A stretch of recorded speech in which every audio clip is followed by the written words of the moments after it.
You are about to enter Habs After Dark with Recliner Sports.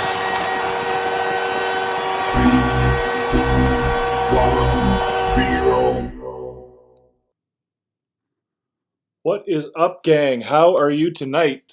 Welcome to Habs After Dark. My name, of course, is Devin. This is Recliner Sports, and the show is called Habs After Dark, and we are here to talk about the Montreal Canadiens, the 3-game winning streak Montreal Canadiens.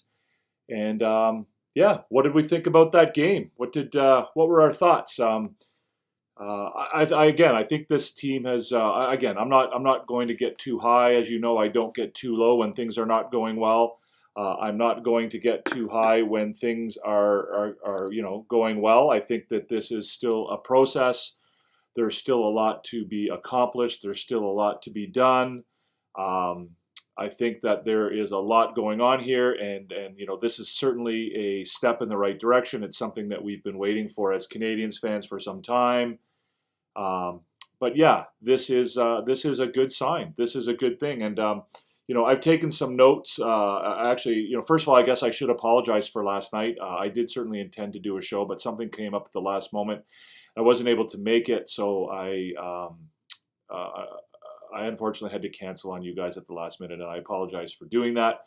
However, I'm here to talk about it tonight. Maybe we'll give a little extra time to talk about both tonight's game and last night's game, and see what you all think about it. I see there's a couple of people in the chat already.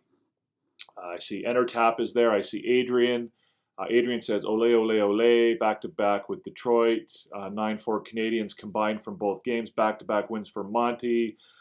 Congrats to him, sadly and smartly. Primo didn't get to play, but I'm happy for Monty. I want to talk about that a little bit, about the Caden Primo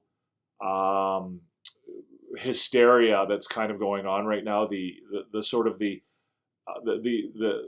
panic that everyone's having over Caden Primo right now, and that's kind of what I'm dealing with, and I'm talking to some people online about it, and I just think, I get it. There's a lot of emotion there, and people are sort of reacting to Primo's play and his disappointing play, but I think there's a lot more to the situation than meets the eye, and that people really have to make an effort to understand what they're talking about before they just sort of jump into that conversation, and so on. Yeah, so I see Entertap is here as well. Solid overall performance tonight by all. I agree, 100% Entertap. 4-3 victory for La Victoire as well. Yes, so the PWHL Montreal team also got a win. I unfortunately did not get to watch that, Adrian. Maybe you can tell me a little bit about the game. And whether or not my cousin or my distant cousin managed a point in the game tonight. Who were the scorers for La Victoire ce soir? Bonjour tout le monde, je m'appelle Devin. Bienvenue à Habs After Dark. On va parler à propos du match des Canadiens ce soir. On va parler à propos des Canadiens en général. Je veux m'excuser pour manquer l'émission hier soir. Il y avait quelque chose que j'avais à faire qui est venu à la dernière moment. Alors, j'étais pas capable de faire l'émission hier soir. Mais on est ici ce soir. On va parler du match de ce soir et aussi du match d'hier soir et les 2 victoires contre les Red Wings de Détroit. Hier soir, c'était une victoire de 4-3. Ce soir, c'était une victoire de 5-1. Last night, the Montreal Canadiens with a 4-3 win over Detroit, and tonight with a 5-1 win. The thing I really, I started writing it in my notes last night. Unfortunately, like I said, I didn't get to talk about it in the show. But I want to talk about sort of controlling the game and controlling what I call controlling pressure. One of the things that I'm noticing, and one of the things I've been looking for the Canadiens to start doing as a sign that they're starting to learn how to win, and they're starting to, they're starting to be a team that is coming together and working, towards, the ultimate goal of this rebuild is, do they control the game? Do they control the pressure? Are they taking the game to other teams, or is the other team taking it to them? And what I've noticed in these last few games, last 3 or 4 games, is that the Canadiens are now playing a game where they're taking the game to their opponents. They're not sitting back waiting for the other team to do what they're going to do and then reacting to it. They're taking the game to the other team, right? They're starting the game strong. They're coming out of the gate stronger. That was a big issue earlier in the season, was that they would come out and kind of, sleepwalk their way through the first, period or 10 minutes or so. Now they're not doing that. We've seen, certainly last night they came out really, really strong. The 2 games prior to that, they did the same thing. Tonight, I felt like they didn't really come out as strong as they have in the last few games, but they certainly, got it together when they needed to. So when I talk about pressure, I mean, like, the Canadiens are carrying the play. They're bringing it to the other team. They're forcing the other team to react to them rather than the other way around, right? Take advantage of your opportunities, right? You're going to get opportunities during the course of a hockey game. Both teams are going to get opportunities during the course of a hockey game. You need to take advantage of your opportunities when they come around. Play the game that's presented to you. And, the game against Buffalo, people said that this is a team that's not doing very well. Well, that's great. This is, you need to take advantage of that. Previously the Canadiens would come up against a team that was struggling and they would sort of play down to that team and perhaps, lose the game or at least not play that well against them. You need to take the opportunities that are presented to you. And I feel that's something they've really done a lot better. Last night was an interesting example because, they really dominated that first part of the game, that, at least the first 15 minutes or so. And unfortunately, they weren't able to score, as much as they probably deserved to. And then, they allowed a goal against, and it kind of, rocked them a little bit. And it looked like that might be a situation that in the past would sort of lead them down the wrong path and lead them to, some difficulties, but they were able to turn it around. Tonight, similar thing, right? They didn't get out to as great a start as they had in the previous few games, but, Joe Veleno scores the first goal of the game, but they're able to respond to that positively, and they don't sort of, have that emotional dump that we've seen in previous games this year where they sort of fall apart when they face a little bit of adversity. So, I really like that about their games. Keep the pressure on. Hard work pays off. So last night, you saw that they were working and working and working, and they were playing really, really well, and they were fighting, but they weren't getting, they weren't converting on their chances, but they kept pushing. They didn't sort of let their foot off the gas. They didn't, slow down. They kept pushing at it, and eventually, the hard work paid off. Now, they kind of struggled a little bit because they kind of let Detroit back in the game a little bit. Detroit kind of took advantage of their opportunities, but they certainly didn't let down, and they didn't, let themselves get out of the game. So that's kind of the note I wanted to take. I'm kind of focusing on sort of, things that winning teams do, winning habits, winning skills, winning abilities, and the things that we're starting to see from this team that will help them become a winning team. Yes, Jacoby, my live on TikTok is muted. We're not doing a TikTok live. We're simply on TikTok to let people know that we are over here on YouTube, and that if you want to join the conversation, you can come over to the show on YouTube. So perhaps maybe you can go back there and let people know. I think some people understand that, but again, that's the reason. So we're basically on a TikTok live in order to advertise and to notify people that we are doing a show live on YouTube, and that you can come on over here, follow the instructions that are on the screen behind me. And you can come on over and join in the conversation. But I thank you for coming over, Jacoby. I appreciate it, and hopefully we can have a conversation for you. So Entertap says, Carrier has really helped to better stabilize the defensive pairings. Not flashy, but responsible, and experience is much needed. Yeah, I think that's right. I have my own thoughts about Carrier coming. I'm quite disappointed at what this means for Jayden Struble. I like Jayden Struble. I think he's a good defenseman, and I really like him as part of this team. I don't feel like he's done anything to deserve, being knocked out of the lineup the way he has been. I feel like he's played well enough to remain in the lineup. I feel like he's played well enough to be a part of this team. Is Carrier a better option right now in the short term? Yes, I think he almost certainly is. But again, I'm not a huge fan of what this is doing to a player who I feel like deserved a better opportunity. He was a better player than that, and I think he,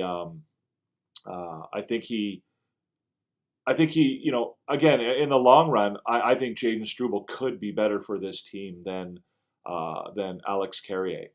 Again, I have mixed emotions about it. I like what he brings to the lineup right now, but again, as we know, this team isn't necessarily so much about right now as it is about 2 or 3 years from now. And again, I get that we needed it. We needed a steadying force on the right side on our defense. But again, I question whether or not jettisoning Jaden Struble the way we have is the right thing to do. I'm not a big fan of it. So yeah, Jacoby. Well, I'm glad you made it. I'm glad you came over. And if you enjoy what you see, hit the subscribe button right there.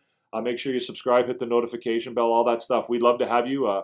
We're trying to grow our community here, and if you enjoy having civil, grown-up conversations about hockey and the Montreal Canadiens, then this is the spot for you.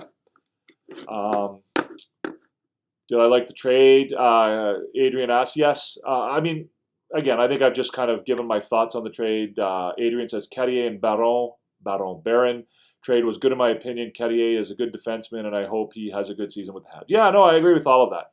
Again, my only reservation is, what it's doing to Jaden Struble. I'm not a big fan of the way the Montreal Canadiens have handled Jaden Struble. Those who follow me, those who watch my shows, whether it's here or previously on TikTok, know that I'm a huge fan of Martin St. Louis, but I just don't love the way they've handled Jaden Struble. I think Jaden Struble has earned his spot on this team.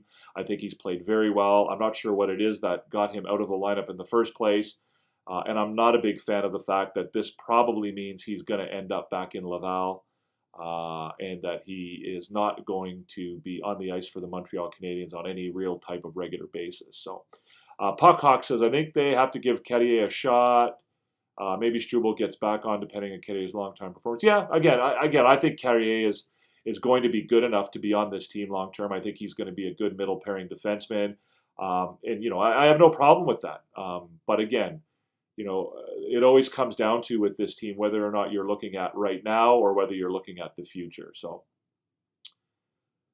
I think he still is waiver exempt, Intertap. I think he can go down to Laval without having to clear waivers. I can be corrected on that. I'm not 100% sure, but I believe that he can do that. Claude Richard says, go Habs, go. So there's a bit of a lull in the conversation, guys. If you're here in the live, hit the thumbs up button. If you're not subscribed yet, hit the subscribe button right below. Hit the notification bell. Jacoby, maybe you can go over and tell the crowd on TikTok that we're over here on YouTube having a chat. If they want to join, that they can come on over. But I'm going to go quickly to the scoreboard here, guys, now, if that's all right with you. We'll go through it real quick. So the scoreboard here, of course, we have Montreal 5, Detroit 1. As I mentioned a minute ago, the Canadiens don't come out slow. I don't think it's fair to say that they came out slow. However, they didn't come out necessarily as fast as they might have last night or even in some of the previous games.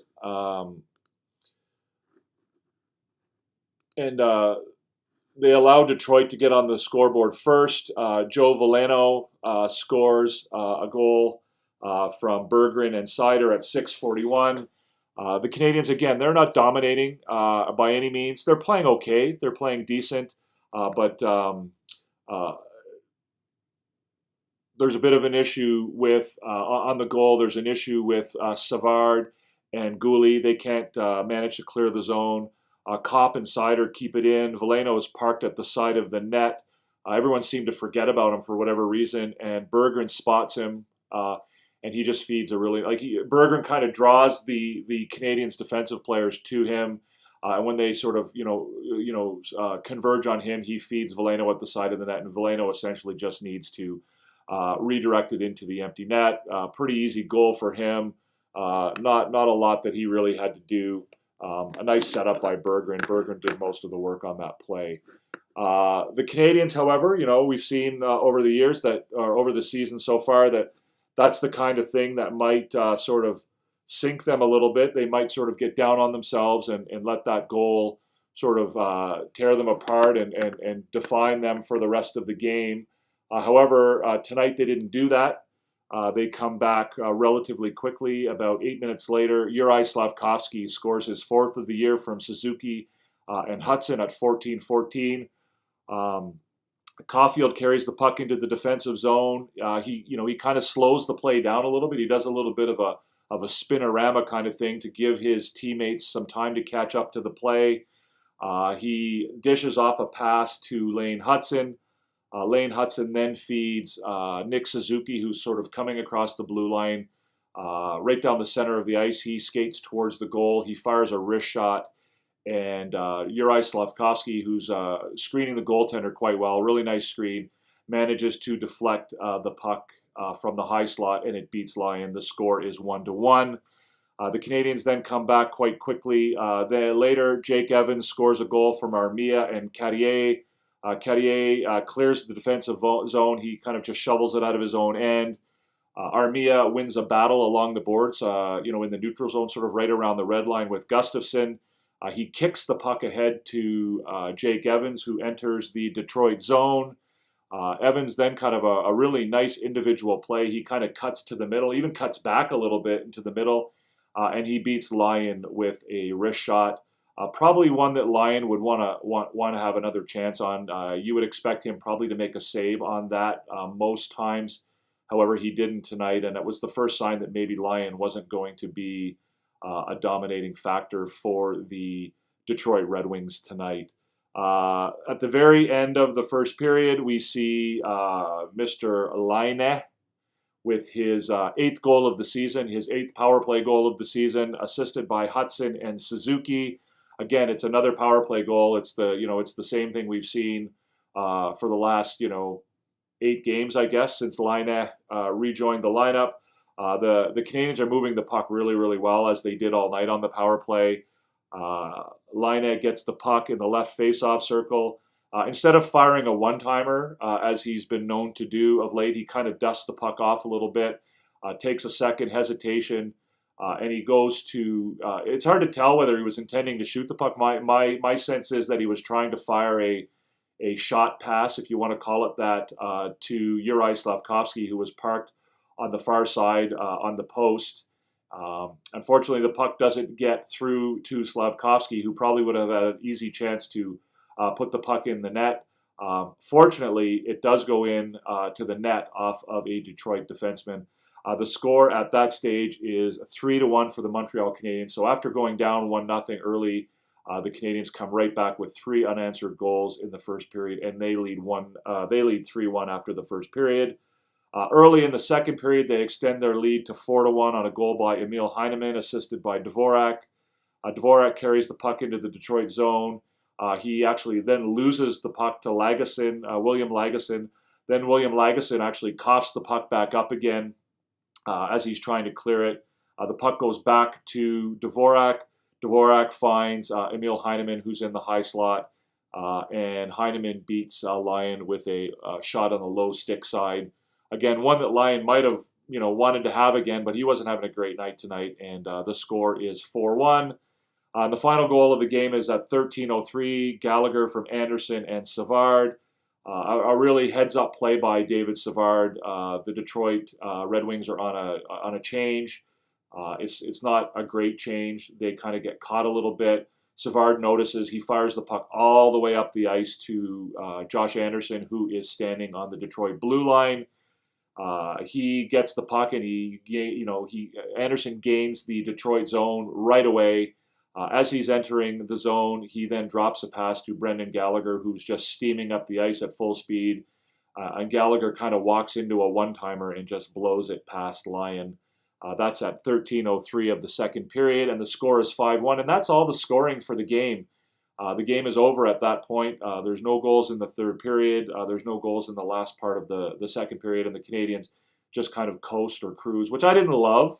They kind of coasted a little bit to the end of the game. Not my favorite thing. They did it in the game against Buffalo as well. I didn't love it.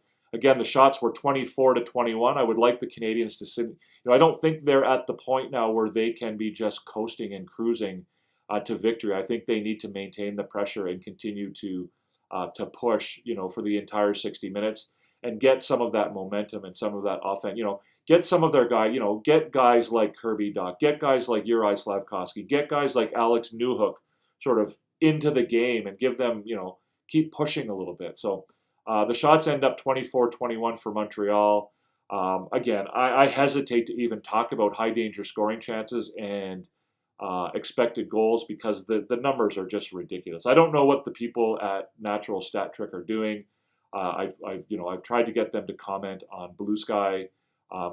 Apparently, they think that Detroit had 8 high danger scoring chances tonight, and that the Canadiens only had 4. They think that in the second period, the Canadiens had 0 high danger scoring chances, while the Red Wings had 3, despite the fact that the Canadiens dominated the second period, outscored Detroit 2-0. Again, I don't know where their numbers are coming from. I don't know how they're coming up with it. I don't know who's watching the game to determine, what is a high danger scoring chance, and what is an expected goal. You can also go look at Money Puck, who also tracks these things, and they're tracking them completely differently. The numbers from Money Puck are completely different than the numbers from Natural Stat Trick. I don't get it. I don't understand it. This isn't the first time it's happened. Their numbers just don't make sense. If there's anybody out there who understands what's going on here, I think I have a pretty good understanding of what a high danger scoring chance is supposed to be and what an expected goal is supposed to be.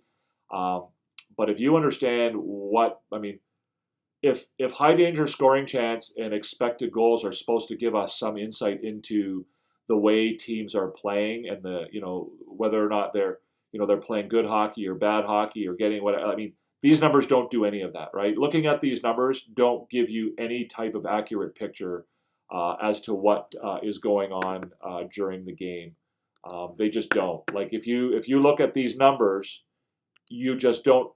You don't have any idea of what happened during the hockey game. They don't match up. They don't make sense. They don't reflect what is actually happening during the game. So if you watch that game and you feel like the Detroit Red Wings had more high danger scoring chances than the Montreal Canadiens, or they had more expected goals, you would have expected, based on their play, you would have expected them to score more goals than the Montreal Canadiens. Then I just don't understand that. It's just not accurate. It's just not factual. It's not, this wasn't a situation of, the Canadiens having really good goaltending and Detroit having really bad goaltending where, Detroit played really well but got stymied by Samuel Montembeault, and the Canadiens, had a mediocre effort and, were lucky because Alex Lyon didn't, perform. That's just not an accurate, depiction of what happened during this game. So let's get back to the comments a little bit. Entertap says, I also think the Struble situation is temporary. Either Savard or Matheson may be traded at trade deadline time, and Struble will be back. Yeah, I don't know that Matheson's going anywhere. I don't know that Savard's going anywhere. I think if they get the right offer for either of them, I think they'll go. I think the Canadiens are more apt or more they would prefer to keep Matheson. I don't think they have any real interest in getting rid of him, but if somebody sort of makes them an offer that they can't refuse, they'll certainly take it. Coach and I had a really good chat the other night, actually on Thursday, about David Savard and what the Canadiens might do or ought to do with him, and the idea that he wants to finish his career in Montreal, that he's happy in Montreal. He, perhaps could play some other kind of role with the Canadiens. There are, different kinds of options there with him, whether it's a matter of him, going somewhere at the trade deadline, but then coming back to the team to finish his career after that, doing, 1-year contracts until he's ready to retire. Maybe he's ready to retire now. And if he is ready to retire now, maybe putting him in some sort of a coaching or, whether it's a coaching role at Laval or whether it's working with the young kids or whatever, sort of a Paul Byron kind of situation. I could see that happening as well. So I just checked on Struble. He would have to go. Okay, so he must have crossed that threshold this year, Puckhawk. He must have crossed that threshold. I think there's a certain number of games. Once you've played a certain number of games in the league, you then have to clear waivers in order to be sent down to the American Hockey League. There's absolutely no chance in the world that Jaden Struble will ever clear waivers in order to go down to the minors. So I don't know what they're going to do with him. Again, I think it's even worse for him if he ends up sitting in the press box on a regular basis. But at this point, I don't know who it is that who are you going to take out of the lineup? Prior to the trade for Cartier, you would have seen him sort of rotating with Justin Barron. But now I don't see, who would he rotate with? He's not going to rotate with Jack-Eye. Jack-Eye, I think, has, established himself as a regular on this team, and that he's not going to come out of the lineup unless there's, something significant or major happens. And I certainly don't see him rotating or subbing back and forth with Cartier. So I don't know what's going to happen with Struble. It's a shame. I think the kid has done everything he's been asked to do. He's played really, really well. I think he's a really good defenseman, and I think there's a good opportunity for him to, be a good NHLer. And I really would hate to see his progress stunted because there's no spot for him with the Canadiens anymore. So, what do we got here next? Still don't think this team will make the playoffs until they get a true young superstar like Stützle or Jack Hughes. Well, they already have superstars like Stützle. I don't know that they have anybody at the level of Jack Hughes just yet. Stützle, I think there's more than three players on this team who project to be as good or better than Stützle. Suzuki is better than Stützle already. So again, Stützle is not a standard bearer that I would look at as far as somebody I would want on my team. I suspect you're saying that because you're trying to get me to respond, but Stützle is not some kind of standard or whatever that I think the Canadiens need to try and live up to. I think they've already got players who are better than Stützle on this team. Do they have a Jack Hughes on their team yet? Probably not. Do they have to have a Jack Hughes on their team? I don't think they do. So yeah, again, I don't agree with you. I mean, I agree with you that they're not a playoff team. I don't think they're a playoff team right now. Is there, some miracle chance that they could, make their way into the playoffs? Again, I think it would take a miracle for them to get into the playoffs this year. But again, I don't think that they need to have a Jack Hughes type player on their team in order to get into that realm. And they might have that guy. It's just a matter of, watching to see how things develop over the next couple of years. Adrian says the Habs are 6th in the Atlantic over Buffalo and Detroit, 14th in the conference over Buffalo and Detroit again, and 26th in the league. Yeah, they're moving up, and I think I'm not going to say they've turned a corner, but they certainly are progressing in the right direction. Again, we talk about their ability to be more consistent and to carry momentum over from one game to another, and not just sort of have a good period or a good game. They're getting to the point where they can have a couple good games in a row. And do I think that this is going to that this is a trajectory that they're going to stay on? I don't. I suspect that there will be some setbacks. I mean, we're not going to everything's not going to be milk and honey, sunshine and pussycats for the rest of the year. There's going to be regression. There's going to be steps backward. Right now they're taking a step forward, and I think that's awesome.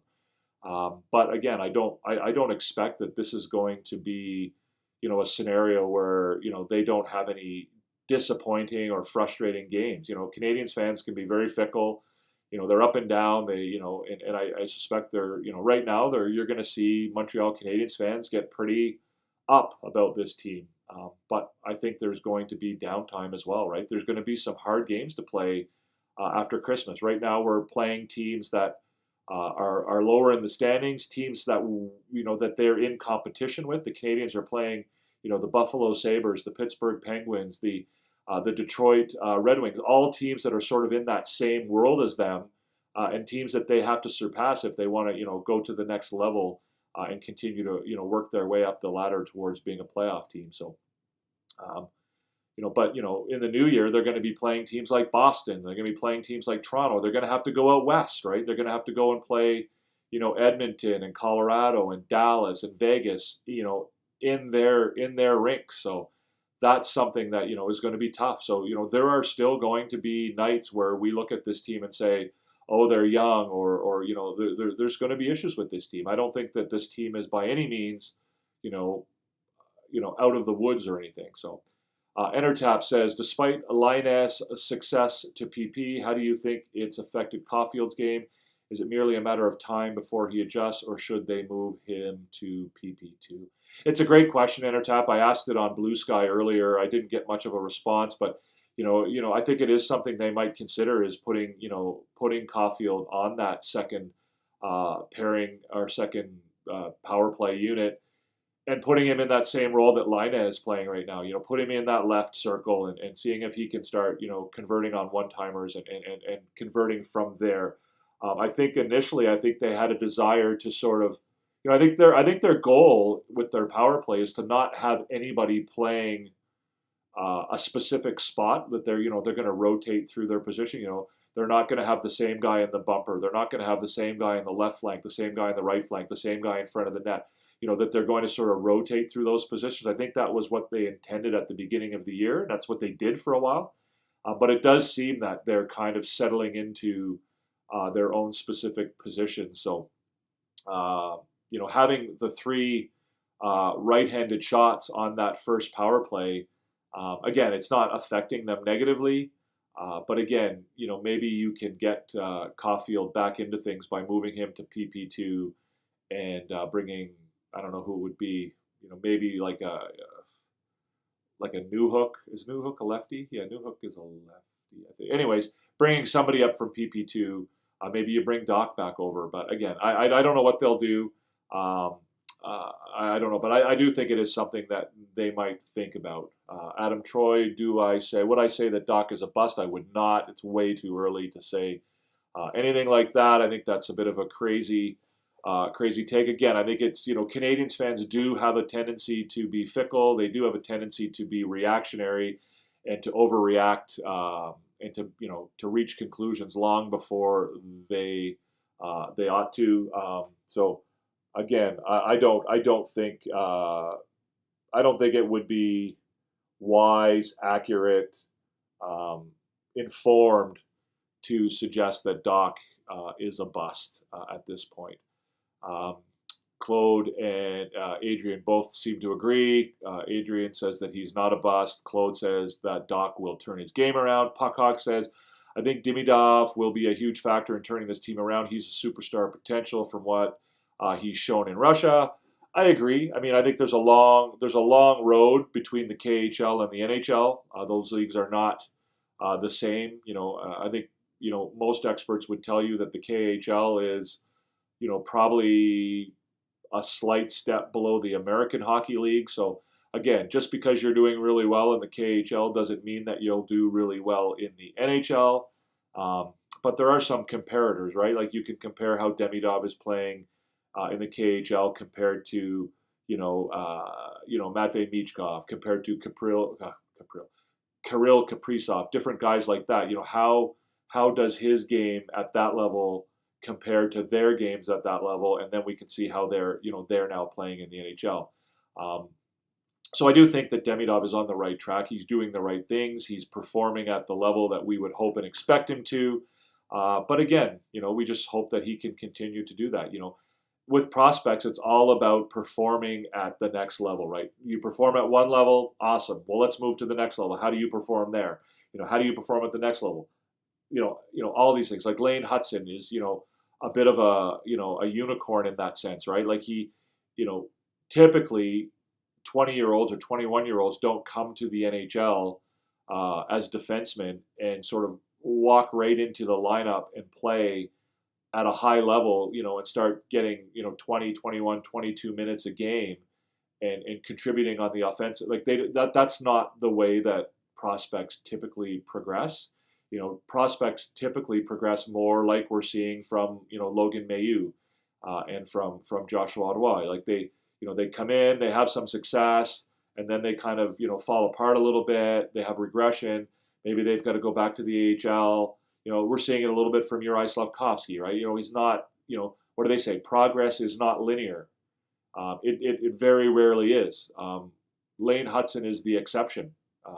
So I mean, he has been so far.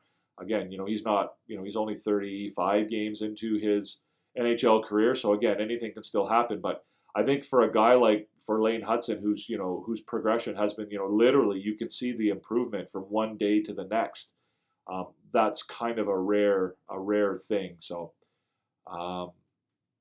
Mark, you were live at the game. Awesome. Well, tell us about it. What stood out for you? What were you impressed by? Tyler says, just saying, look at the more successful teams in the league. Some of them have more than one superstar. I don't feel like Suzuki or Caulfield have that potential. Okay, well, that's your opinion, Tyler. But again, Suzuki's numbers are every bit, very much in line with the numbers of Tim Stützle. He's a guy who is a point per game player. He's at a very much above average defensive forward in the NHL. Cole Caulfield is still 22, 23 years old. He's on pace to score, 35, 40 goals this year. Again, I don't think you need to have a Connor McDavid or a Nathan McKinnon on your team to be successful. I don't think that history, bears that out. Again, these are all players who are still young and still on the upswing. They have not reached their full potential yet. So, Caulfield, Suzuki, Slafkovsky, we haven't seen their best yet. So, again, if you don't think they have that potential, then you're certainly entitled to that opinion. I don't agree with that. I think that like I said, if Nick Suzuki can be an 85-point guy in the NHL or higher and be one of the elite defensive forwards or two-way forwards in the league, then I certainly think he's in a category with some really good players. Again, Tyler, this team is not at that level yet. They're not Stanley Cup contenders yet, right? There's still a lot that can go on in the next 2 or 3 or 4 years before they become a contender, right? Where was Jack Eichel 3 years ago, right? So again, again, you say they don't have that. Well, they don't have guys who are at that level right now. You're right, but they're not. Nobody expects them to be Stanley Cup contenders right now. So when you say they don't have that, well, they do have that in potential, right? They've got guys who have the potential to be that, right? If Nick Suzuki scores 85 points in the NHL and is one of the best defensive forwards in the league, he's in Barkov territory, right? They do have that. So again, I invite you to look at Eichel's numbers and compare them to Suzuki's numbers.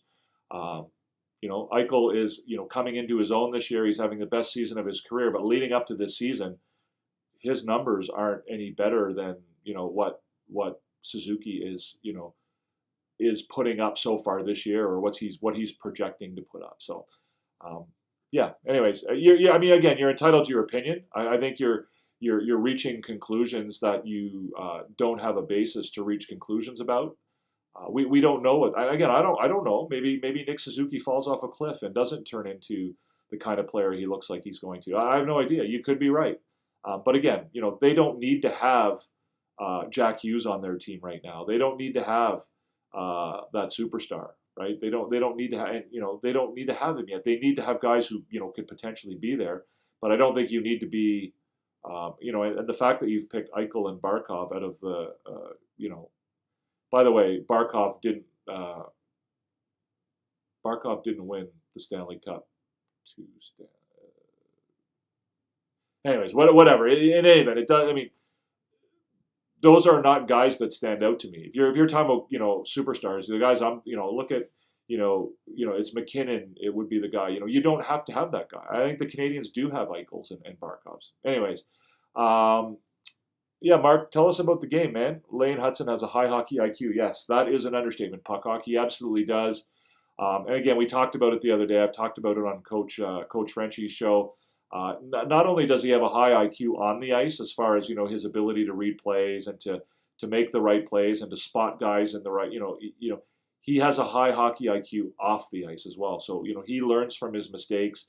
You see him improve. You see him take his setbacks and here's a perfect example, right?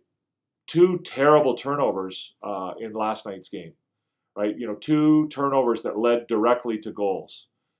He was largely responsible for 2 goals against last night. did he disappear? Did he fall apart? Did he go away? No, right? He came back. He played harder. He drew a penalty, assisted on the game-winning goal.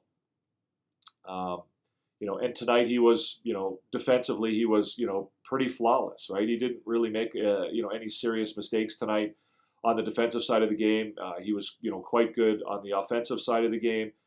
So, again, he's a guy who not only, does the right thing on the ice, but he seems to be able to take things off the ice and use them to his advantage as well. I thought Slav had one of his best games of the year, and the fourth line looked good yet again. I agree. Speaking of that, let's do this then. If we're going to talk about Slav having one of his best games of the year, let's move to the A team.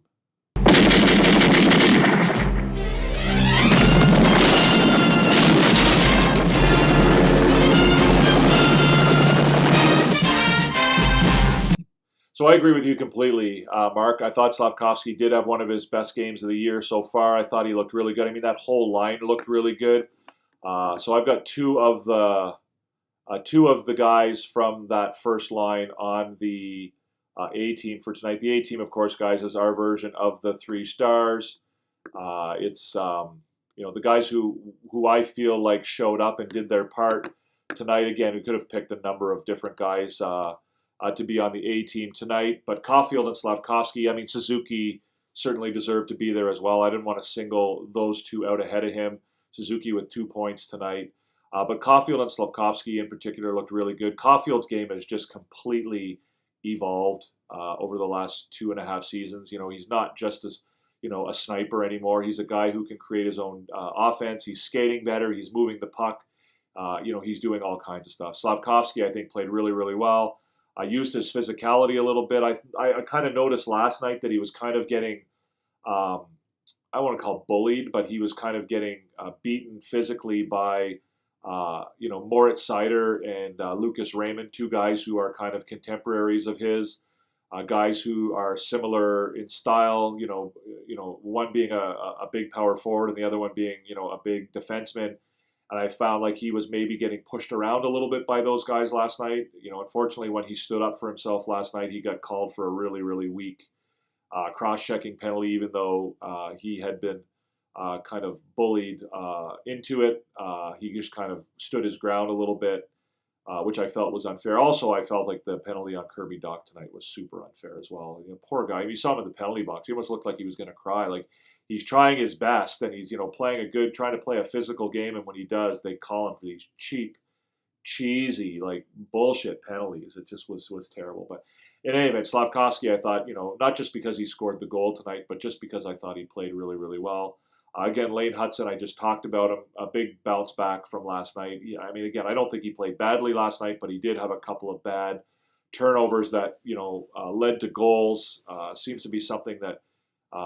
He's very involved in the game, so when he makes mistakes, it tends to have, a big impact. But tonight, last night, I think he certainly was able to come back from that and do his part to help the team win late in the game, even though he, a lot of 20-year-olds or 21-year-olds would have, kind of faltered in that scenario, and he certainly didn't. Then he came out tonight and played quite well. Did he have 1 point? Did he have 1 assist tonight or 2? Can't remember. I know he had at least 1 assist. I think he might have had 2. And Christian Dvorak. I mean, again, he's not a guy who typically gets a lot of credit, but I thought he had a good game tonight. Really good on the penalty kill. The Canadiens killed 6 penalties tonight, I think. The Red Wings went 0 for 6, I believe, on the penalty kill, or 0 for 5 at least. In any event, Christian Dvorak is a big part of that. I think he's doing his job. And he even contributed a little bit on the offensive side of things tonight. We saw him with the assist on the Heineman goal. And I thought he had a really good game. If you look at his underlying numbers, the advanced stats, which again, I've called them into question. So, but again, Dvorak, I thought, played a really, really solid game. And I was happy and impressed with what he brought to the team tonight. Again, there's a number of other guys you could have put on that list. Again, I already mentioned Suzuki. Montembeault certainly, could have deserved some credit. Arbor Jacki, I thought, had another really solid game. Carrier, maybe not as good as last night, but certainly really good game again tonight. David Savard played well. Caden Gooley played well. Josh Anderson and Gallagher again. So when you get to the point where the team is, performing well, you're getting, good performances from top to bottom, and you could pick any number of guys. But these are the 4 guys I picked. If you agree, let me know in the comments. If there's anybody that you think should be there that I didn't pick, maybe you can let me know that as well. Caulfield's been Mark Elliott says Caulfield's been playing well, showing the playmaking ability in his game. I'm not worried the goals will come. I agree with that, Mark. And his game is not all about scoring goals anymore, right? He's, like I said a minute ago, he's, his game has evolved.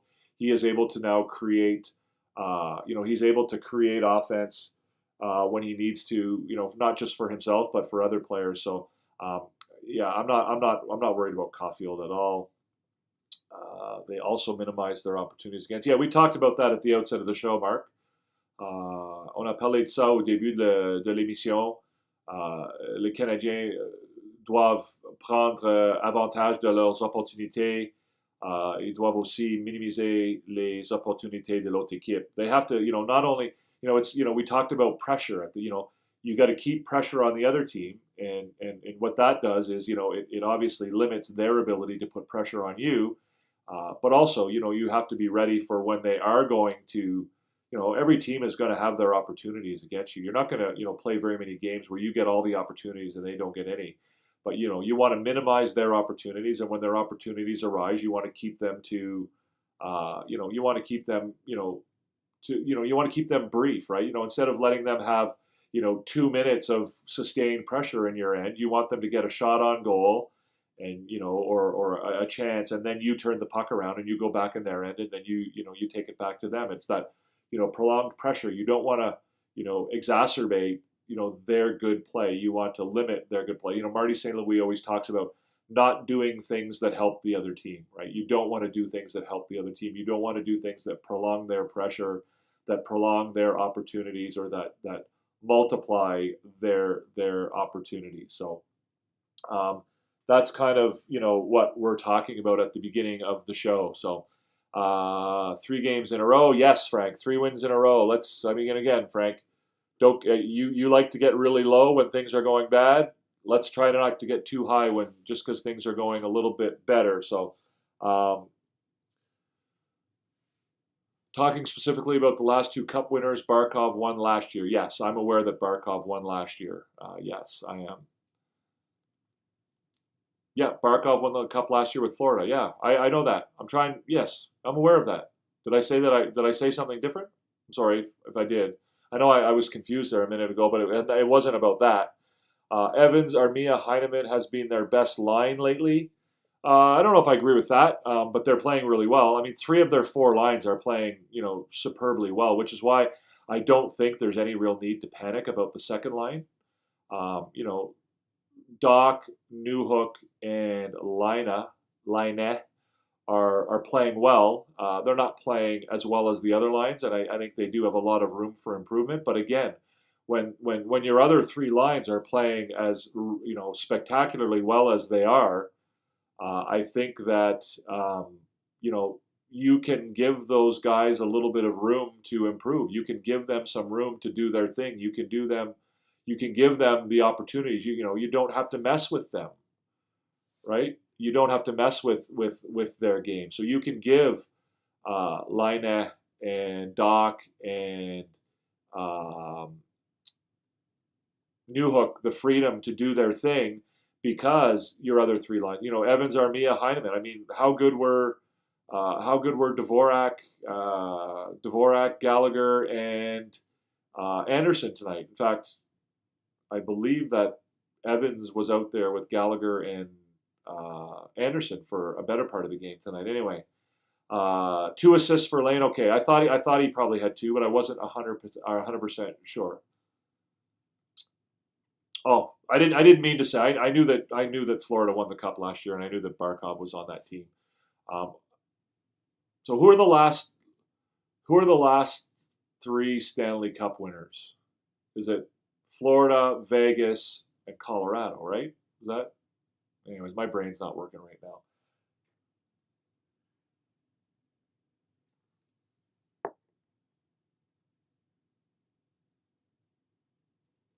If you're over on TikTok, guys, come on over and join us on YouTube. If you want to be part of the show and you want to join the conversation, come on over onto YouTube. If you're over here, guys, if you're in the live, I think they're telling me that it says there's 14 people in here. I don't know if that's true or not. Let me see if that's accurate or not. I don't know how to check that. Okay, what did I just do? I don't know how to do this. Yeah, I don't think there's that many people. So there's Mark and okay. Anyways, let's get back to it here, guys. Any other thoughts on the A team tonight? Anybody else that you thought stood out during tonight's game? Guys who you thought deserve some credit. I didn't even stick around. I mean, I don't even think Sportsnet stuck around to see who the 3 stars were after the game. I actually watched the game in English tonight just because I find the TVA broadcast unbearable. I don't think that the Sportsnet broadcast is really that much better. However, it definitely is better than TVA. One of the issues with the broadcast on Sportsnet is that they don't stick around after the game. They don't give you any type of opportunity to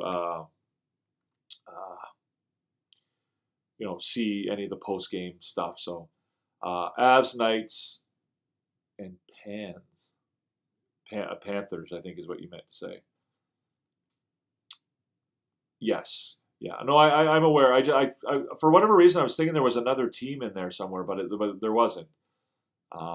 So. All right, guys, the comments are kind of slow tonight. If you're here in the live, guys, it would be really awesome if you're enjoying the content. Please hit the thumbs up button. We've got 5 thumbs up so far. If you're in here and you're enjoying it, hit another one. Do that for us. If you're not subscribed yet, all you got to do is just hit the subscribe button that's just below the screen here.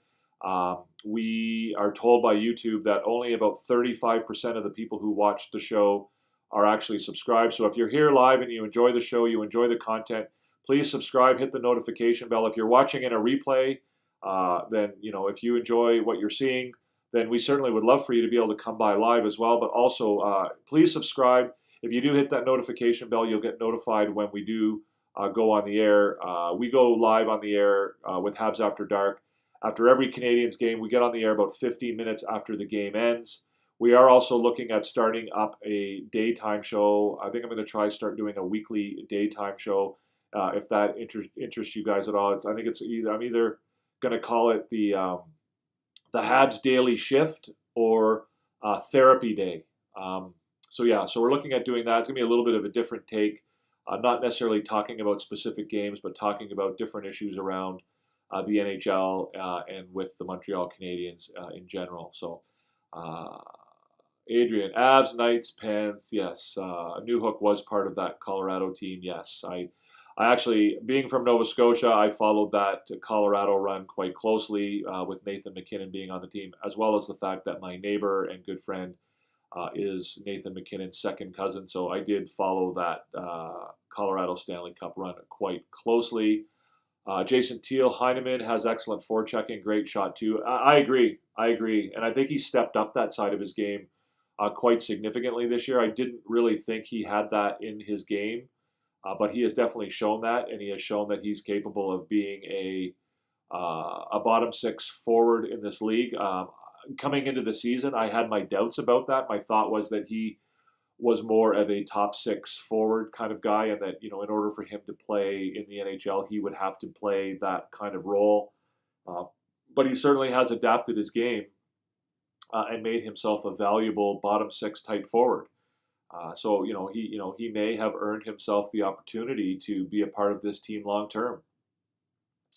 Because I think there's guys in the organization who haven't managed to do that. I think we're seeing guys like Farrell and Meilleure and Riley Kidney, guys who are in Laval whose opportunities are almost exhausted now as far as their abilities to be a part of the Canadiens in the long run. Right there, those are guys who are top 6 forwards they're not going to play bottom six role, and they haven't demonstrated, the ability to be in that bottom six role. And so eventually I think that their opportunity to be a part of the Canadiens in the long run is going to run out, and they're going to, sort of end up being, career AHLers, or they'll move on to another organization and maybe get a shot there if they can sort of turn their games around, or maybe they end up playing in Europe somewhere, in another league. So let's move over to the report card, guys. Like I said, if you have any questions or comments about any of the stuff we're talking about, feel free to let me know.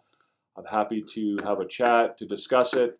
The report card is pretty simple and basic. Again, for I think probably the third game in a row, even though we didn't do a show last night, I suspect they probably would have gotten check marks across the board last night as well.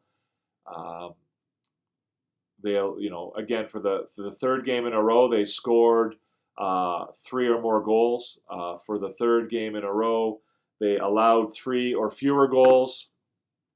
Both benchmarks that I think they need to be meeting in order to be a successful team that can compete for the playoffs. They haven't done that this year for the most part, but they have done it 3 games in a row now, so I think that's very positive. Tonight, I would give them a check mark for special teams. They did score the 1 power play goal. Their power play looked really good. Otherwise, even though they didn't score, their penalty kill again continues to perform really, really well. Their penalty kill has been really, really nice this year. I think I want to say they killed 5 penalties tonight. It might have even been 6.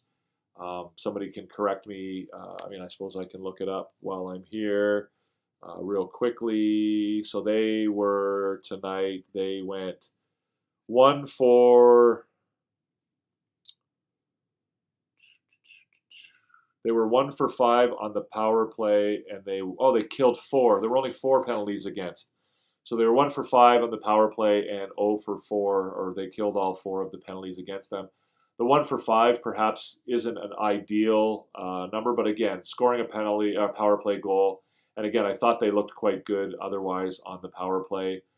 Engagement, effort, and energy, I think that was there tonight. They looked energetic. They looked physical. They kind of took the life out of Detroit tonight, right? They basically, Detroit did not look good, right? So this is the Canadiens, for a lot of games through the first 30 or so of the season, there were games where the other team just sort of, dominated the energy aspect of the game. They were more energetic.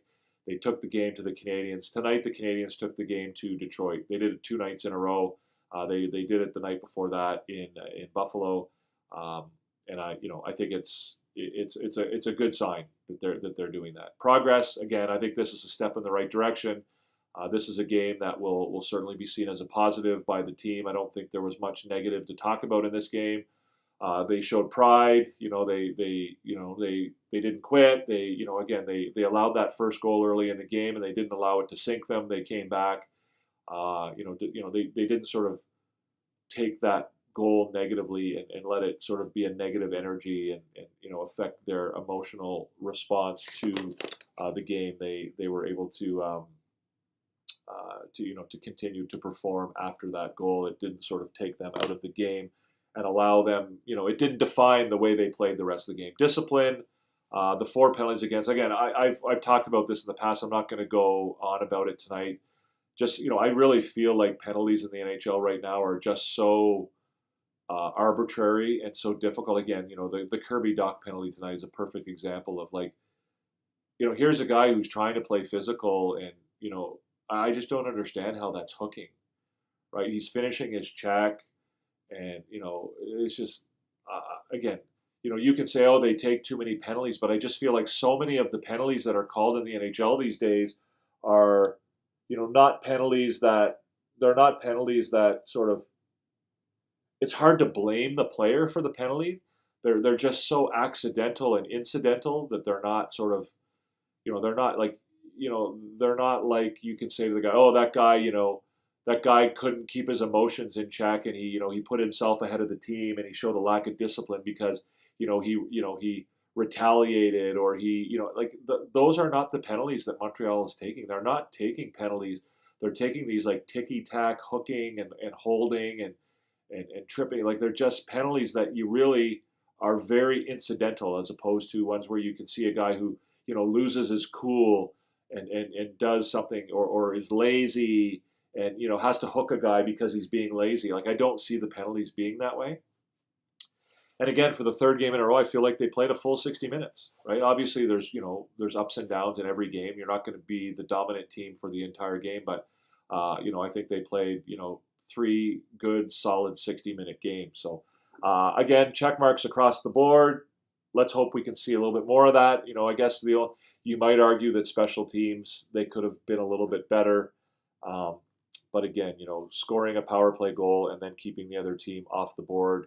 And again, not just off the board, but Detroit didn't even really get very many decent scoring chances on their power play tonight. So, very happy with that. Very happy to give a clean sheet to the Canadiens for the second, or technically the third game in a row if we count last night, even though we didn't do a show. So, let's get back to the comments here. Mark says Farrell and Kidney were never going to make it, in my opinion. Meilleure has been injured and is only getting started. He looked good against Belleville.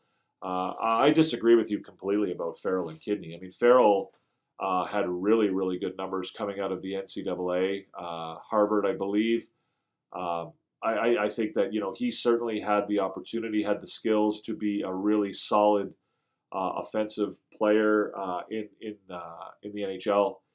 He certainly projected that way. Obviously, a little bit undersized and not a very physical guy, but a very offensively talented player who had, he had numbers comparable in the NCAA to players who have succeeded at the NHL level. So I don't think it's fair to say that Farrell was never going to make it. I don't think that's accurate. Obviously, injuries impacted him negatively through the first, season and a half or so. In the AHL, but again, I'm not going to agree with you that Farrell was never going to make it. I think there was every opportunity for him to make it.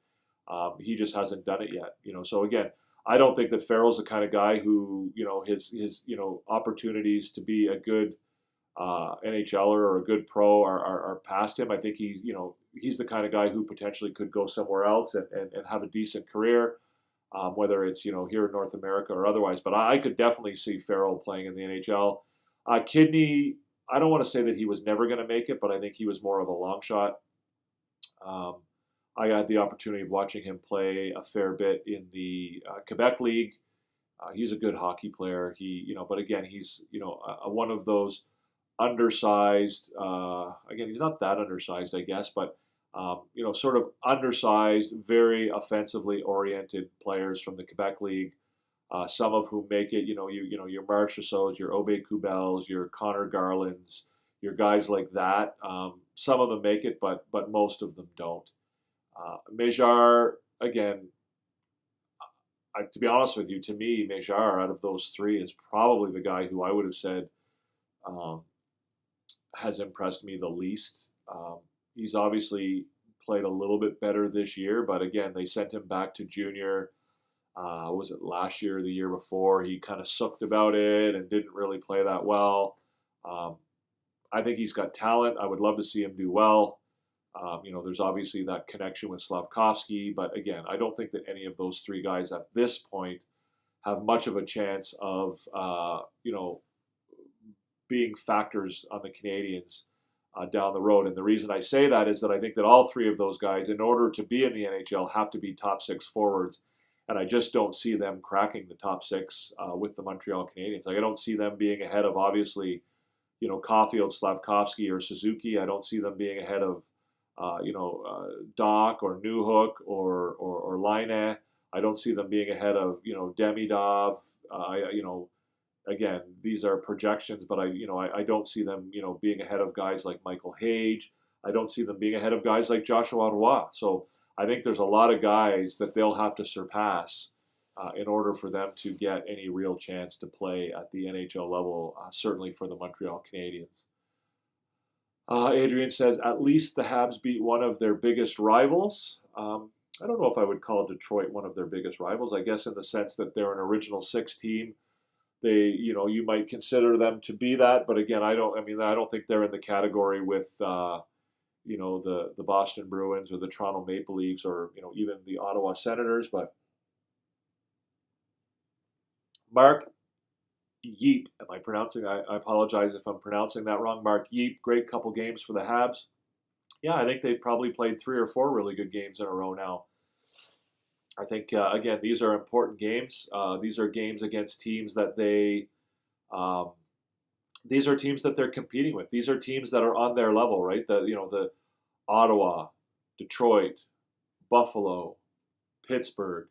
These are teams that these are the next teams on the ladder as the Canadiens continue to climb the ladder to being playoff contenders and Stanley Cup contenders in however many years, 2, 3, 4 years, whatever it takes. These are the teams that they have to be better than. When we talk about the Canadiens are going to make the playoffs. Well, if they're going to make the playoffs, who is going to fall out of the playoffs, right? Who are the teams that are going to fall back while the Canadiens continue to improve? Who are they going to leapfrog, as Mark Elliott says, right?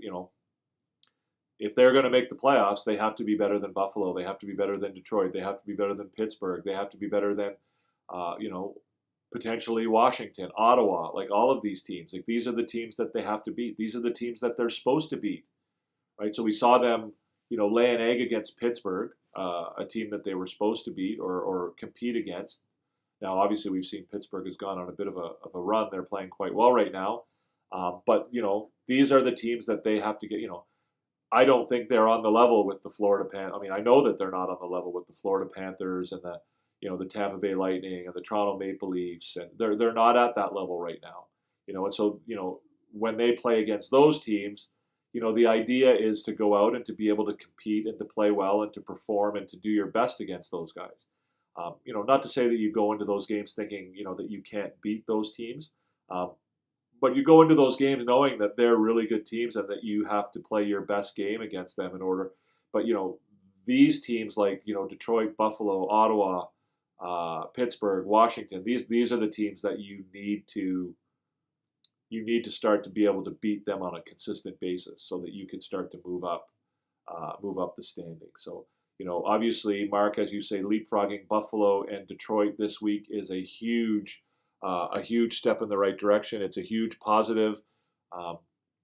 Do I think they've turned any type of corner, or that they've turned things around, or that this is the end of the frustration and the difficult times for the Canadiens for this year? No, I don't. I think there will be we're still going to see a period of time where where the fans are freaking out. Like I get very frustrated on social media because I see Canadiens fans who are ready to burn the whole thing down after a couple of frustrating games, and then they're ready to plan a Stanley Cup parade, after a couple of positive games. I think we're still going to see, those negative, frustrating games where people are ready to lose their mind and freak out over this team. But I think that, right now things are, going well.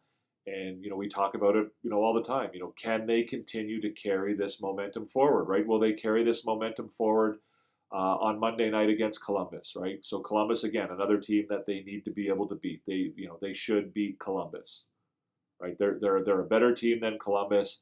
They should beat Columbus. Does that mean they're going to beat Columbus every time? No, but they should be able to beat Columbus, 7, 8, 9 times out of 10.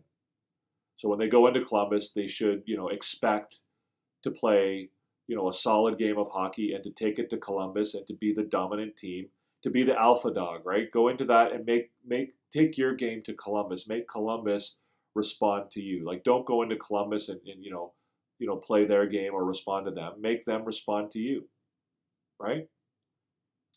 Pittsburgh were running hot, but only managed 12 shots on goal tonight. I only watched the Canadiens tonight, Mark. I have a chance yet to catch up on the other games, so I'll take your word for it. But yeah, I mean, Pittsburgh is going to be a team that is going to struggle as well, right? They're not a very strong team. They're obviously top heavy, but even top heavy, some of their top guys are a little bit older. But again, like it's interesting because, all of the things that we complained about with the Montreal Canadiens, about them being young and being inconsistent and, making, we were seeing, well, those are the types of things that we're seeing from the teams that the Canadiens are playing against now. We're seeing that. We saw that tonight with Detroit, right? Detroit looked like the Canadiens have looked at times this year, struggling to get the puck out of their own end, right? Being pressured by, the Canadiens pressured Detroit in their own end and forced them to turn the puck over and to struggle with their breakout, much the way that other teams have done that to Montreal this year. So, we saw a number of turnovers in Detroit. Detroit turned the puck over in their own end a lot of times tonight. There were, their young defensemen struggled under pressure. Lagesson, these guys, struggled a little bit. We, for the first 25 or 30 games of this year, that's what we experienced, right? For the first 15 or 20 games, that's what we were seeing from, Arbor Jackeye, and we were seeing that, from Logan Mailloux when he was up. We were seeing that from Justin Barron. Like these, that's what we were. And now we're seeing the Canadiens be a little bit quicker and a little bit sharper and a little bit, better about that. And they're also putting that pressure on the other teams to force them to make those mistakes, right? To take advantage of them, to take advantage of their youth, to take advantage of their, nervousness, to take advantage of their struggles. So if you're over on TikTok, guys, I certainly invite you to come over and join us. We're not engaging in the conversation on TikTok, unfortunately. We're doing a show on YouTube, and we invite you to come over and join us. The instructions are on the screen behind me. The channel is Recliner Sports 4. All you do is go to YouTube and join Recliner Sports 4. Come on in, join the conversation. You can play a part in the show. You can join the comment section, and you'll see the entirety of the show. You'll be able to see the screen. You'll be able to see the graphics and all of that good stuff. So come on over and check us out. We'd love to have you. The reason I've turned on the TikTok Live is to be able to invite you guys over here. Those of you who know that I did TikTok Live for the better part of a year, and that I'm no longer over there, but I do certainly want you guys to have the opportunity to be a part of what we're doing and to come over and join us on YouTube. Mark is the only one asking questions right now. So guys, if you have questions, feel free to let them fly. You don't have to be your last question, Mark. As many as you want. Last question for me. Got to go. How does Lindy Ruff still have a job? It's a good question. I mean, he still has a job because they just hired him, and they're not. They've made a level of commitment to him. He's got some legendary status in Buffalo. He's an iconic guy in Buffalo. Say what you want about the team right now, but Lindy Ruff is one of their best coaches of all time. He holds a certain status in that organization and in that city.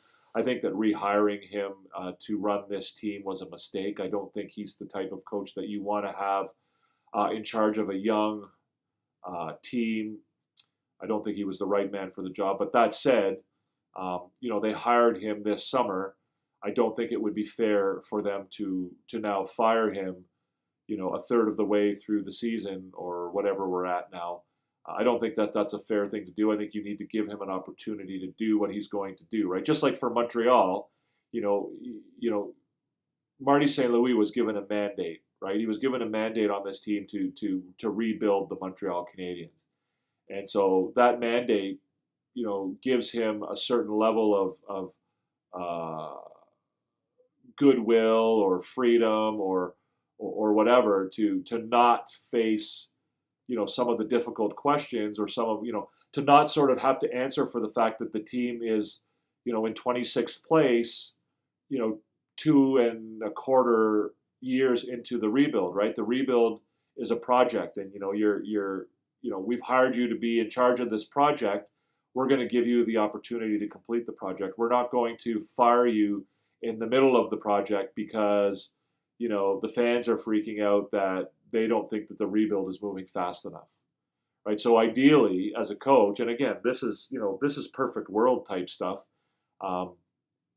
because certainly there are organizations that would, the Montreal Canadiens back in the day, like 5 years ago, the Montreal Canadiens would have had no problem firing a guy like Lindy Ruff 30 games into the season after hiring him in the summer.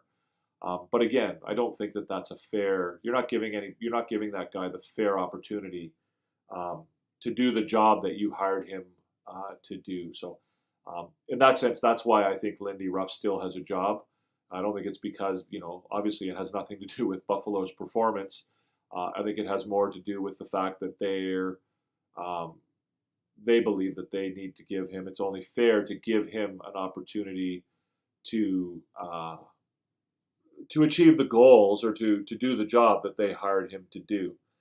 So I guess there's no questions there right now. Again, if you're here in the live, guys, feel free to fire away in the questions. If you're over here on TikTok, come on over to YouTube. Recliner Sports 4 is the channel.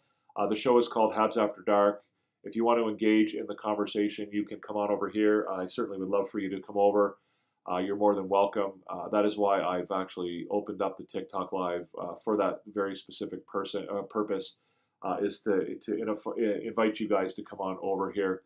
I want to talk about Cayden Primeau. So Cayden Primeau became a bit of a topic of conversation tonight because the Canadiens have decided or did decide to play Samuel Montembeault in back-to-back games. It's not something they've done very often. They haven't done it at all this year. It's not a very common thing in the NHL anymore for goalies to play back-to-back games. It certainly will be interesting to see who plays in goal on Monday. For them to put Samuel Montembeault in goal for 3 out of 4 games is a huge statement, in my opinion. It certainly is an indication of where they are in their confidence level with Cayden Primeau and where they stand with him and his future with the team. I personally don't think it's a very good idea to play Samuel Montembeault 3 games in a row. I think it's pushing him a bit too far, and certainly Cayden Primeau is a very important part of this team, and if he were to get hurt, it would be a very, very difficult thing for the Montreal Canadiens to deal with right now. They're not in a good spot with goaltending beyond Samuel Montembeault. If he were to get hurt or whatever, it would be a real blow to this team and their ability to move forward. So I hope I don't see Samuel Montembeault in goal on Monday. But I also want to address the people who just seem to think that it's just, we need to get rid of Cayden Primeau, as if it were that easy, right? That, we need to get rid of Cayden Primeau. So what do we do if we get rid of Cayden Primeau? So these are the questions you need to ask yourself. So if you're going to have the opinion that we need to get rid of Cayden Primeau, you have a responsibility, I think. Personally, I think you need to have a level of information. You need to be informed as to how this actually works if the Canadiens are going to get rid of Cayden Primeau. First of all, you need to know that Cayden Primeau doesn't just get sent down to the minors, right? Cayden Primeau doesn't go to the minors until he clears waivers. You may say to yourself, well, he'll easily clear waivers. Well, I don't think he'll easily clear waivers. He may clear waivers. I'm not saying he won't. But he may not. I think there's a good opportunity that he won't clear waivers. We're seeing a lot of very mediocre and below average goaltenders get moved around in the NHL so far this season. There's a lot of teams that have picked up goalies who are frankly no better than Cayden Primeau is.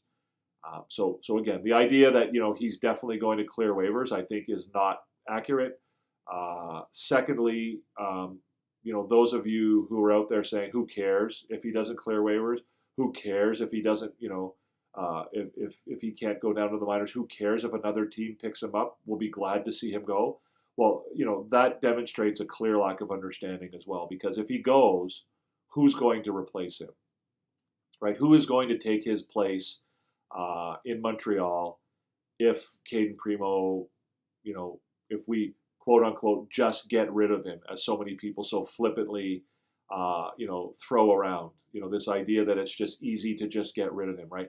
Who is going to play the backup role to Samuel Montembeault in Montreal if Cayden Primeau goes away, right? Bringing up Jacob Dobesh from Laval is not an option. It's just not. It's just not an option. Like it doesn't make sense. He's not ready, first of all. Second of all, risking his development, to bring him up is just makes absolutely no sense. There's no need. There's no desire, I don't think, to rush Jacob Dobesh to the NHL. Because if he comes up and he's not good enough and he doesn't perform, then one, that potentially stunts his development. And then you send him back. You've got to send him back down. And then what do? You bring up Connor Hughes? Well, Connor Hughes has played 13 games in the American Hockey League in his entire life. So the idea that Connor Hughes is going to come to the NHL and that he's somehow going to be, even an adequate backup to Samuel Montembeault is, it's possible. It's possible he could do like a Hamburglar kind of thing where he comes out of nowhere and puts on, a show for half a season. But, if you're putting any type of hope and desire into, Connor Hughes coming to the NHL and being, an adequate, a good, better than Caden Primo backup, then I think that's a bit of a pipe dream. Again, it could happen, but again, it's not very likely. Furthermore, if you do bring one of those guys up, then you got to find somebody to back up whoever gets left back down in Laval, right? So you need to bring somebody up to Laval to play. Now you're leaving an open spot in the East Coast League. So who plays that role? And also I think people underestimate the degree to which the Canadiens are invested in the success of the Laval Rocket, right? The Canadiens want the Laval Rocket to do well. Like they've got Owen Beck and Florian Jacquet and Luke Tuck and Joshua Roy and Philip Mijar and Logan Mailloux and Adam Engstrom. They've got all of these guys playing in Laval. And one of the reasons they have them playing in Laval is because they want them to experience what Laval brings. They want them to experience playing on a team together, ideally on a team that's good and on a team that's successful and a team that does well, a team that will go on a playoff run, right? A team that will hopefully make the playoffs, right? So they want these guys to experience what that's like. They want them to experience, a good season where, they develop some chemistry and some camaraderie and they play together in Laval, and that's part of their development. That's part of the reason why they're playing down there. It's why they're not sort of shuttling guys up and down between the American League and the NHL. Is they want these guys to be together as a team.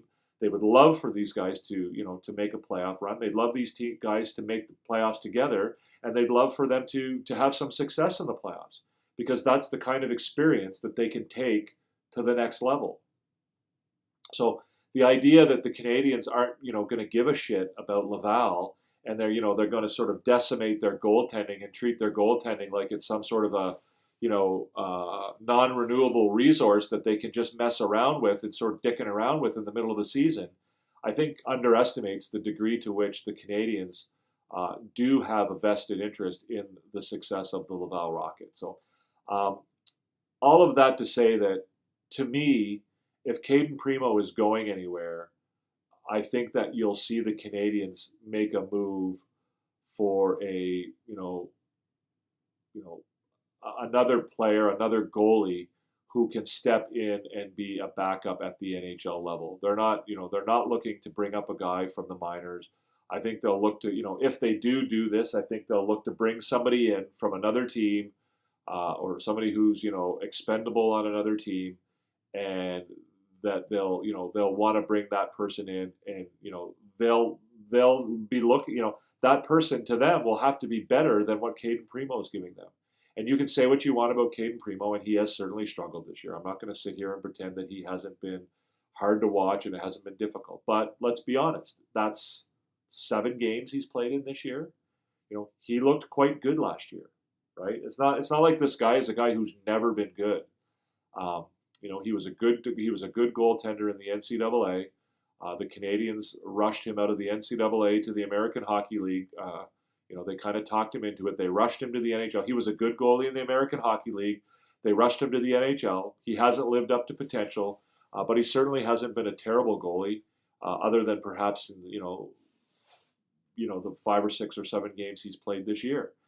The end of last year, he played really well. After the trade deadline, after Jake Allen left, I think that he played, very adequately as a backup to Samuel Montembeault. So again, I think if he can return to that level of play, then maybe he sticks around. But again, the fact that Montembeault played in back-to-backs is an indication, I think, that the Canadiens have lost some level of confidence in him. And again, we'll wait and see what the plan is for Monday. But if you see, I invite you should go check out Martin St. Louis' press availability or little scrum that he did before the game, where he was asked about. He was frustrated dealing with the media. The media asked some pretty stupid questions, if I'm being honest. But you should go check it out because he did talk about the goaltending situation. So. What do we got? Adrian says, I'm pissed with the refs, all these soft calls and all these very hard hits, charges that players getting killed from. Like, what is the logic in the ref mind that they call the soft taps and not the violent hits? I think that has less to do with the refereeing, Adrian, as much as it does to do with the league itself and what the league has prioritized as penalties in the league. But I agree with you completely, right? The league has placed a really high emphasis on these automatic calls, right? It's automatically a holding if you take your hand off your stick and you put it on your opponent. Like automatically, that's a hold. If your stick comes parallel across, the opposing player's body, whether you've got two hands on your stick, one hand on your stick or anything, they're going to call that hooking. If your stick gets into your opponent's hands, that's automatically going to be slashing. If your stick causes another player to fall down, or your body causes another player to fall down, even if it's completely unintentional, like you could be skating and the guy could step on your stick and fall down, that's going to be tripping, right? So the NHL has made a real effort, I think, to try and define these penalties that historically were kind of abstract and sort of discretionary, and they're trying to define them better, even though they haven't really defined them in writing in the rules. But as far as the referees are concerned, they're trying to get the referees to call these things more strictly and more by the definition. And in the meantime, they're abandoning a lot of the real serious stuff, right? Like you say, the hits, the charges, all they're focused so much on defining these little penalties that I guess they view as changing the flow of the game, and they want to improve the flow of the game. But at the end of the day, I mean, I've said this before, officiating in professional sports or in any sport, there's two goals. One is to maintain the fairness and the integrity of the game, and the other is to protect the players, to ensure the safety of the players. And focusing so much on these ticky-tack penalties, I guess they would argue is kind of their effort to maintain the fairness and the integrity of the game. But it's certainly doing nothing to protect the players or to ensure the safety of the players. And I would argue that it's doing nothing to ensure the integrity of the game either, because the referees just aren't calling it consistently, right? These calls are now, it's not that they're so discretionary, it's just that they happen so often in the course of a game. The refs are picking and choosing when to call them, and they're trying to even things out. They're trying to make sure that one team doesn't get more penalties than another. They've got this sort of ridiculous view of what game management means, and they try to manage the game by making sure that not one team gets the same amount of penalties as the other team, and it just makes no sense. So I guess I agree with you, Adrian, except I would say that your complaint maybe is not so much with the referees as it is with the rules committee and the people who write the NHL rules. Jason Teal. Anyone that picks him up has to keep him on their NHL roster, or Montreal can reclaim him if they want to. That is correct, Jason. You are correct. Again, so I don't know that there are as many teams now that are in as desperate a situation with their goaltending as might have been the situation about 2 or 3 weeks ago. I think Colorado, for the most part, has solved their situation to their satisfaction. Trying to think about it, there was a couple other teams that were kind of struggling as far as their goaltending was concerned, but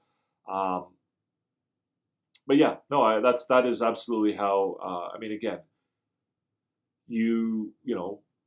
Caden Primo, by virtue of the number of games he's played in the NHL, has earned the right not to be sent down to the minors without first being made available to the other teams in the NHL, and that's not going to change. So we shall see. Apparently, they tried to bring Dobesh, but they couldn't because of his injuries. I read this in a Montreal Canadiens news article. I would Maybe you can tell me who wrote that article, because I don't think that's right. I don't believe that's correct, Adrian. I would tell you that there are a lot of people writing about the Montreal Canadiens out there that have absolutely no clue what they're talking about. There's a lot of people who are making stuff up. There's a lot of people who are writing rumors as if they're truth. There's a lot of people out there that are not engaged or not abiding by what we view as being sort of the typical standards of good journalism, right? There's people out there that are taking rumors and things that they're hearing from, largely unreliable sources, and they're writing them as if they're news. So um, I would I wouldn't believe everything that you read on the internet. There certainly are good people who are writing good stuff about the Montreal Canadiens, but there's also a lot of people that are writing a lot of bullshit that is just not accurate. Yard bark. I've never heard of yard bark. Who's the author of the article? But again, anybody can write an article these days, right? I mean, I can write articles. I do. I have written articles, right? So I could go on the internet and I could write all kinds of stuff. I mean, I call myself Recliner Sports, and but and I will say that I do make any effort. Like, I'm not the kind of person that likes to say things unless I can support them by fact. And if I do have a news story, then it's typically going to be something that not only have I heard once, but I've heard 2 or 3 times. It's been I've heard it from one person, and then I've gone to at least 1 or 2 other people to confirm it. I'm not really a guy who reports news. It's not really what I do. But if I ever do, you'll know that I have it from at least 2 or 3 sources before I write it. There's a ton of people out there, people who are pretty high profile, who are just not engaging in maintaining the journalistic integrity of what you would expect or hope from them. So, and don't overestimate the amount that people know, or the amount that people inform themselves about the Canadiens before they offer their opinion or their facts about the team. So I would tell you that I would be very, very surprised if there has been an effort, or if there will be an effort, to bring up Jacob Dobesh. I don't see the Canadiens wanting to rush him to the NHL. I don't see them wanting to get him out of Laval. I don't see that. Okay. I've never heard of Yardbark. Again, if you could tell me who the author was, I'll certainly look him up. But again, I would be extraordinarily. I mean, again, if the Canadiens had made an effort to bring up Dobesh but couldn't because he got injured, that would be something that would have been reported by multiple sources by now. If that was a thing, that would have been reported by multiple sources, and by more reputable and well-known sources than a guy named Yardbark. What are my thoughts on Leonard? I have mixed feelings about Leonard. I'm obviously very sympathetic to the fact that he has serious mental health stuff going on. I'm sympathetic to that. But I'm also, how do I put this? Robin Leonard is an asshole, right? And he's acted like an asshole for the better part of his career. Like, he's acted like a jerk. He's not he doesn't appear to be a very nice or good person. That doesn't change the fact that I'm sympathetic to him if he's going through something, if he's, if he has mental health problems and he's struggling with that. I mean, I'm obviously sympathetic to that, and I hope he gets help, and I hope he feels better. But again, that doesn't mean that he's not an asshole, and that he, gets a free ride for being an asshole and a jerk. I think he's been that way for the better part of his career. I think he's treated other people badly. I think he speaks without knowing what he's talking about. I don't think he is a very tolerant human being. From the things that I've, obviously don't know the guy personally, but the things that I've seen and read about him, he doesn't seem to be a very he doesn't seem to be a very good person. Now, if that's associated with his mental health stuff, then again, I hope he gets the help he needs, and I hope that he can feel better and he can feel happy, and he can, I will wish that, for anybody. It doesn't matter how bad of a person you are or whatever. I certainly never wish ill upon anybody or bad things, and so for me, and he is obviously going through mental health. I haven't followed the stuff that he's been posting on the internet. I guess I've heard about it um, to some degree. And again, if he's struggling, I hope he gets help. Again, I only wish the best for the guy.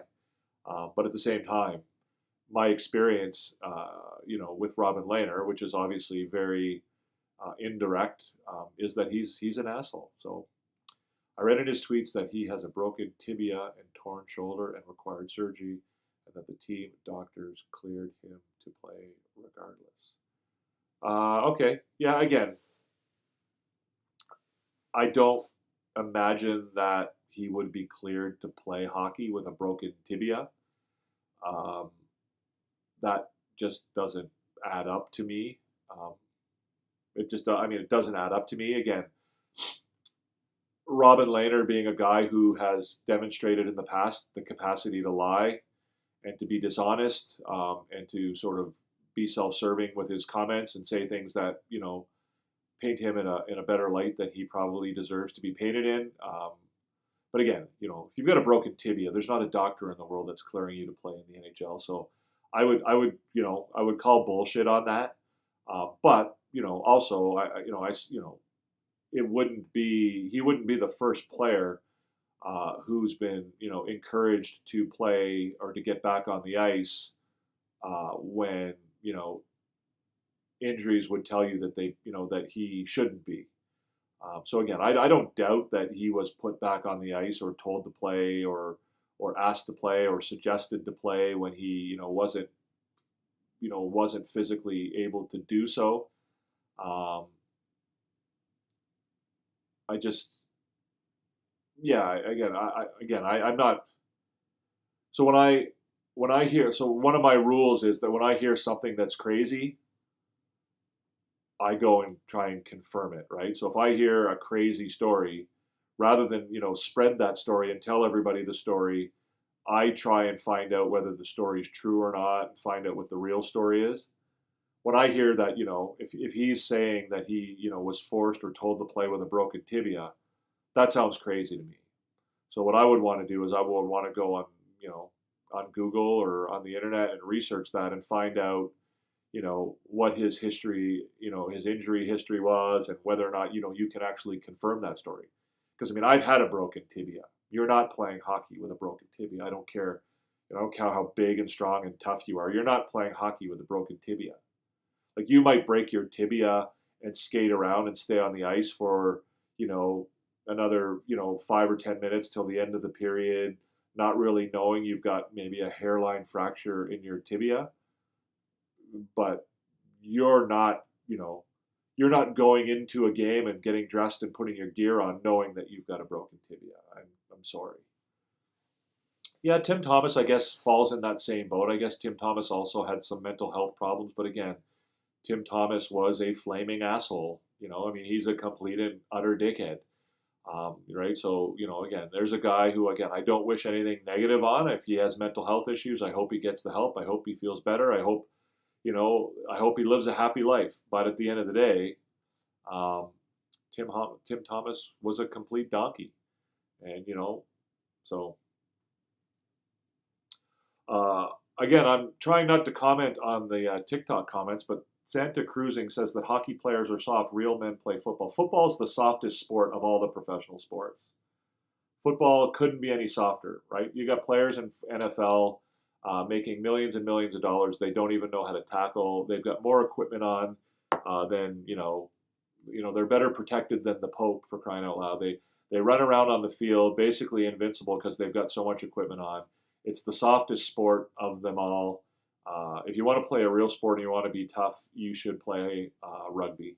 Try playing football without gear on, where you don't have like a $500 helmet on, and you launch yourself at players like a missile, knowing that you you can't possibly be hurt. It's the softest game in the world. You stop every 10 seconds to take a break. Again, I can't imagine a softer sport. There just isn't one. Again, the soccer is tougher than football, quite honestly. So,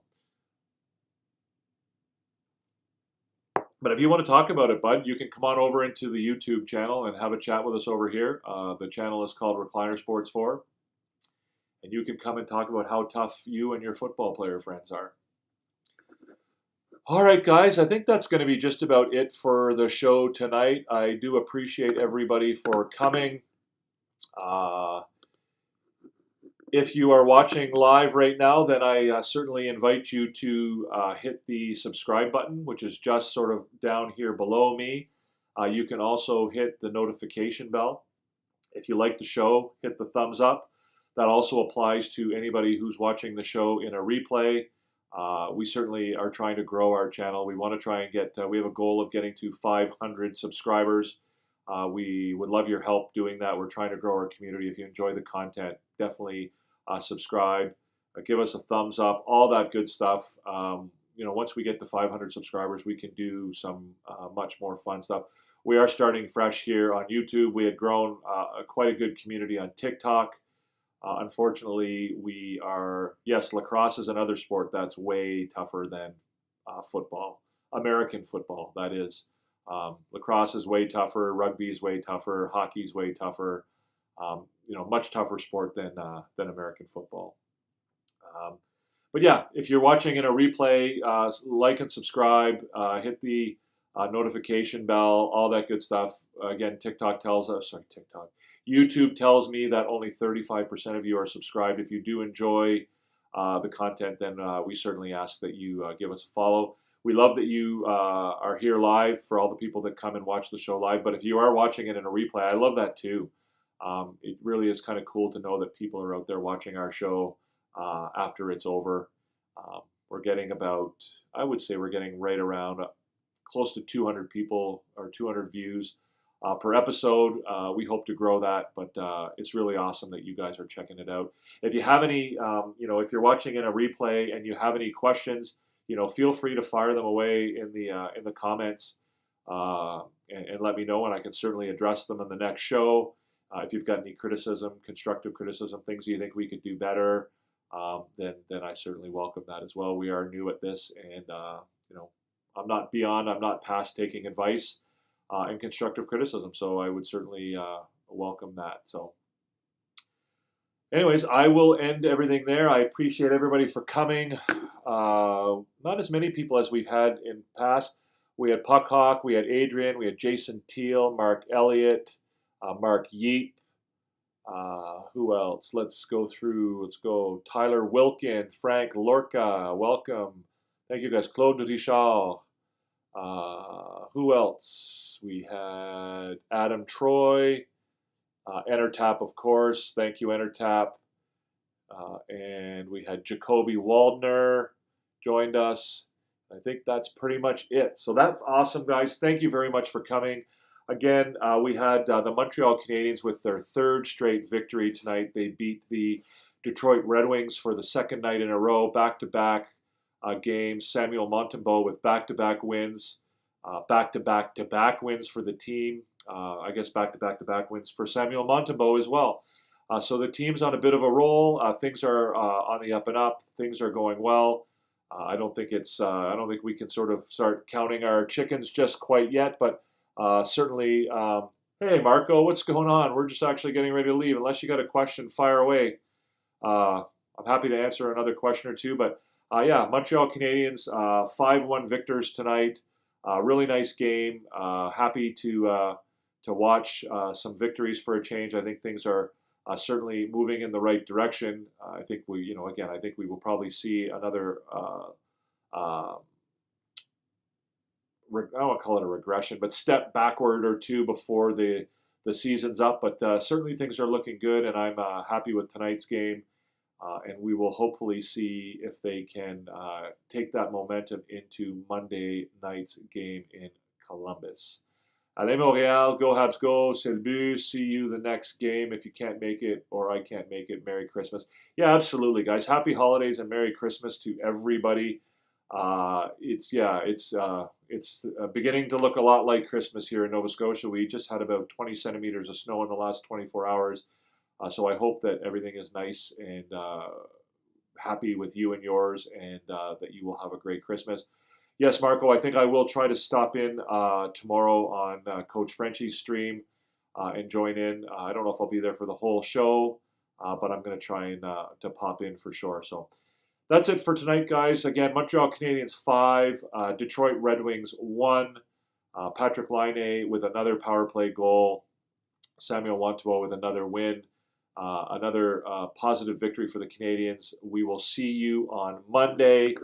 It will be the Montreal Canadiens and the Columbus Blue Jackets.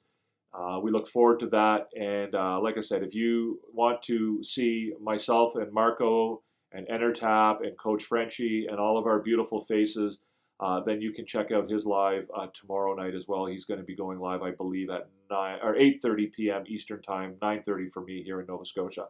So you guys have a great night. Happy holidays, Merry Christmas, all that good stuff. It's been a real pleasure. Thank you so much. I hope you guys have a great rest of your night. And I look forward to seeing you next time. Peace out. To Hoffman, Monahan parked in front, docks to Caulfield, fires, scores! You are about to enter Habs After Dark with Recliner Sports.